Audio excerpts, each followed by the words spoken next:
अस्सलाम वालेकुम, मैं हूं शेफ अफजल। आप देख रहे हैं मेरा यूट्यूब चैनल। दोस्तों, आज एक और बहुत ही ज़बरदस्त किस्म की मिठाई की रेसिपी लेकर आया हूं आपके लिए।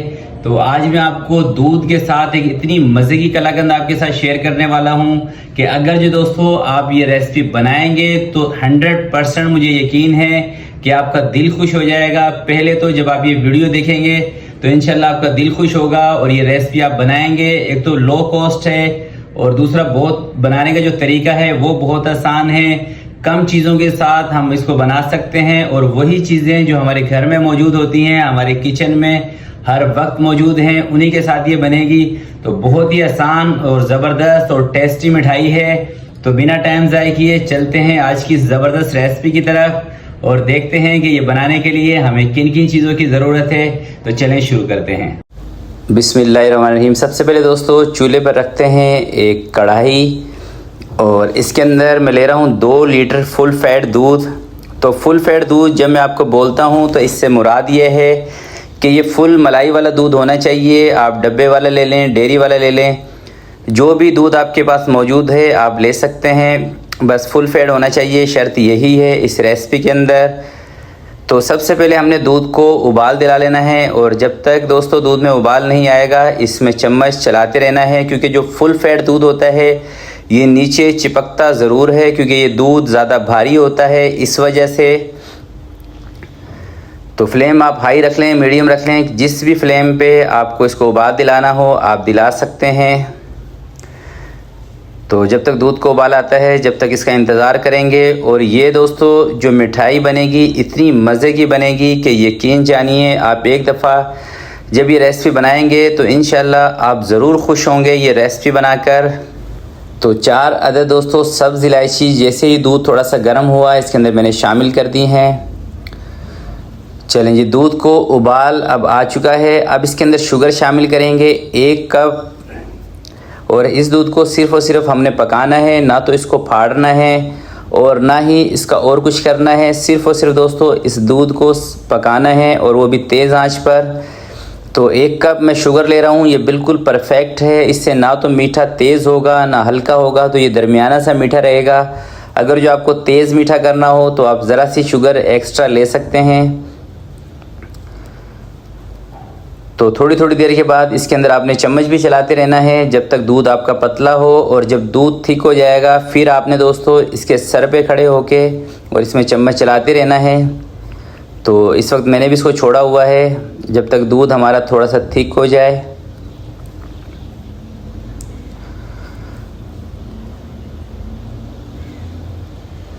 चलें जी, एक दफ़ा इसको अच्छी तरीके से इसमें चम्मच चला भी देंगे। तो दोस्तों ये तमाम चीज़ें तमाम बातें बताने का मकसद यही है कि जो लोग फ़र्स्ट टाइम इस तरह की रेसिपियाँ बनाते हैं उनको कोई भी मुश्किल परेशानी ना आए।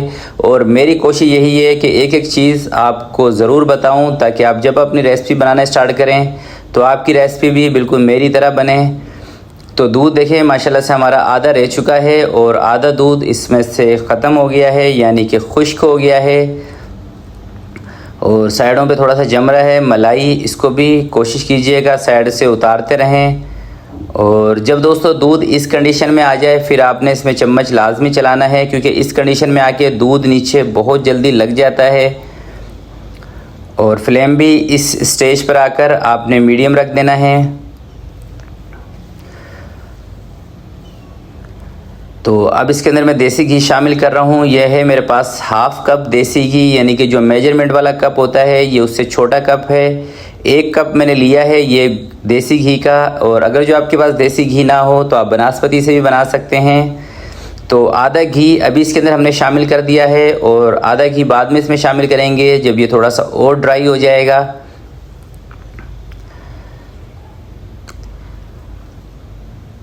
और कोशिश कीजिएगा दोस्तों कि लकड़ी का जो चम्मच है वो इस्तेमाल किया जाए, क्योंकि लकड़ी के चम्मच से एक तो जब आप सिल्वर के पतीले में कुकिंग करते हैं, ख़ासकर हलवे वगैरह बनाते हैं, इससे इसका कलर भी नहीं उतरेगा और दूसरा आपका हलवा नीचे भी नहीं लगेगा। तो एक दफ़ा इसकी जो साइडों पे जो मलाई जम चुकी है वो मैं अच्छी तरीके से साफ़ कर लेता हूँ ताकि ये वेस्टेज भी ना हो और सारा का सारा ये हमारे हलवे के बीच में ही आ जाए। तो आप इसको हलवे का नाम भी दे सकते हैं, कलाकंद का नाम भी दे सकते हैं, मगर किस्सा मुख्तसर दोस्तों यही है कि ये बनेगी बहुत ही मज़े की।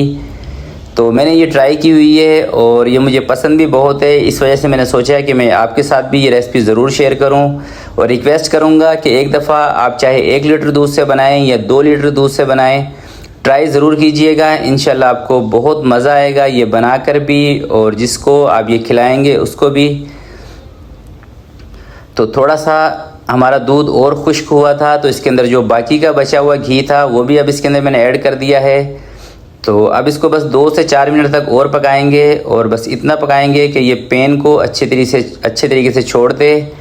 और ये दोस्तों मैंने एक बाउल रख लिया है, इसके अंदर अच्छी तरह से घी साइडों पे लगाया है, और इसके जो नीचे वो मैंने पेपर लगा दिया है, ताकि बाउल के अंदर जब हम हलवा डालें तो ये चिपके ना, आसानी से बाहर निकल आए।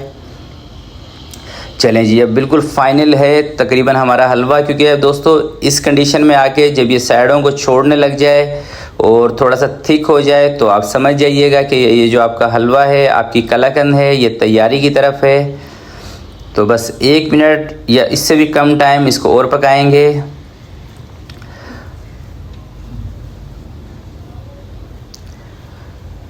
और दूसरा दोस्तों एक और चीज़ आपको बताना चाहूँगा कि इसको आपने गरम गरम पलटना है, जिस बर्तन में भी आपने इसको रखना है, क्योंकि आप इसको ठंडा करेंगे तो बीच में से इसके जो कलर आएगा वो कलर इसका नहीं आएगा, यानी कि ये ऊपर से वाइट होगा और नीचे से वाइट, और बीच में से ये जो ब्राउन कलर का होता है। अगर जो आप इसको ठंडा करके किसी भी बर्तन में सेट करने के लिए डालेंगे तो फिर इसके बीच में कलर नहीं आएगा। तो अब इसको कवर करके मैं रख रहा हूँ तकरीबन 5 से 6 घंटे के लिए, और फिर मिलते हैं इंशाल्लाह 6 घंटे के बाद। चलें जी, तकरीबन दोस्तों मैंने इसको ओवरनाइट ही रखा था हलवे को, और अब है सुबह का टाइम। तो इसको मैं निकाल के आपको कटिंग करके दिखाता हूँ। तो थोड़ा सा टाइम लगेगा इसको निकलने में, क्योंकि ये ओवरनाइट पड़ा रहा है, तो घी भी साइडों पे थोड़ा सा जम चुका था। और इसको निकालते हैं और कटिंग करके, तो माशाल्लाह से आप इसका जो दाना आपको नज़र आ रहा है, ये दाना देखें, इतना दोस्तों ये यमी बनता है कि बस मैं आपको बता नहीं सकता। मैं बहुत तारीफ़ें कर रहा हूँ इस रेसिपी की, क्योंकि दोस्तों ये रेसिपी है भी तारीफ़ के लायक, बहुत मज़े का बनेगा। तो इसकी कटिंग करके, और बीच का इसका जो कलर है तो माशाल्लाह से आप देखें बीच में से कितना खूबसूरत है और कितना ज़बरदस्त ये ब्राउन हुआ है। और जहाँ तक रही दोस्तों इसके वेट की बात, तो ये मेरे हिसाब से तकरीबन 1 kg तो ये कलाकंद बनी है हमारी। अभी मैंने इसको वेट नहीं किया है।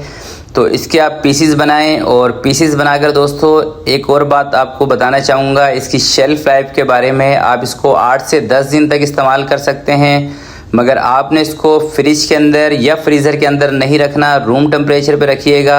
फ्रिज में या फ्रीज़र में रख के इसका जो टेस्ट है वो सही नहीं रहेगा, ख़राब हो जाएगा। रूम टेम्परेचर पे रखिएगा, एयर टाइट कंटेनर में डाल के रख लें, या किसी भी बर्तन में डालकर आप इसको रख सकते हैं। तो इंशाल्लाह आपको ज़रूर मज़ा आएगा ये रेसिपी बनाकर। तो प्यारे दोस्तों, आज की ये वीडियो आपको अच्छी लगी तो प्लीज़ इसको ज़रूर लाइक कीजिएगा, और अपने दोस्तों के साथ भी शेयर कीजिएगा। अपना बहुत सारा ख्याल रखिएगा, अपने वालिदैन का ख्याल रखिएगा। अल्लाह हाफिज़।